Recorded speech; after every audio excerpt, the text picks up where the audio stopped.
Here's an idea. The Legend of Zelda Breath of the Wild is a masterclass in concept distillation in media. If you're watching this, there's a good chance you know The Legend of Zelda in some variation. Young man with the green hat, it's dangerous to go alone, there's a princess, usually set in Hyrule, and the objective is to prevent the rise of evil. With 18 main series games so far, the Zelda franchise has been hugely popular, and many of the games have been considered among the best in gaming history. Breath of the Wild is the most recent sequel, and it's a little different. You're in a world with no seatbelts, climbing, gliding, and exploring freely. Well received by critics and fans alike, Breath of the Wild is arguably Zelda at its best. But why? What makes the Zelda that goes against the traditions one of the best in the series? When we think of distillation, we take questionable source material and boil the water up, and only the water comes back out, leaving behind the imperfections and leaving us with really good, drinkable, pure water. So how does this apply to pop culture? One of the clearest examples is none other than the Dark Knight himself, Batman. Think about it. Adam West, Will Arnett, Ben Affleck. All very different Batmans, and each one is unique, but they're still unmistakably Batman. Similarly, through all of Link's incarnations, many drastic changes have been made. The art style, the gameplay, the number of players, number of dimensions even. So when Breath of the Wild ventures from the typical series focus on linearly completing dungeons, it shouldn't be too surprising because innovation is the one thing you can count on from a new Zelda installment. Sometimes concept distillation doesn't work out so well. If the emphasis is placed on the wrong components, you can get a poor interpretation of what it means to be or play a Zelda game.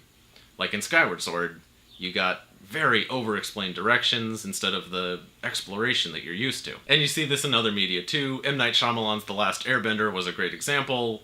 It lost a lot of what made the original anime so fun. Instead of seeing Aang grow from a young airbender into the Avatar, you just saw Aang, who was wise already at the beginning. Franchises can evolve over time through a series of these distillations, and sometimes the end product is very different than the starting point. Sometimes that's okay. So what makes Zelda Zelda? Is Zelda at its Zeldiest when Link wears a green hat? Is the Master Sword the key to it all? If you remove all the unnecessary and sometimes gimmicky components, what's left over as the pure essence of Zelda? That's what the director, Eiji Aonuma, asked himself at the beginning of development. The team behind the game distilled the original Zelda down to its core. What mattered wasn't Link's green hat or what horse he rode, but the player's need to explore the world in order to save Hyrule. Sure, they kept other elements like the Master Sword and dungeons, but they aren't the focus. Breath of the Wild embraces the original NES game's focus on exploration above all. Series creator Shigeru Miyamoto has talked about the original game being inspired by exploring caves near his house as a kid. The map starts out completely empty, and you must tread into the unknown. So why 100 mini-dungeons? To force you to explore, not just go straight to the next objective.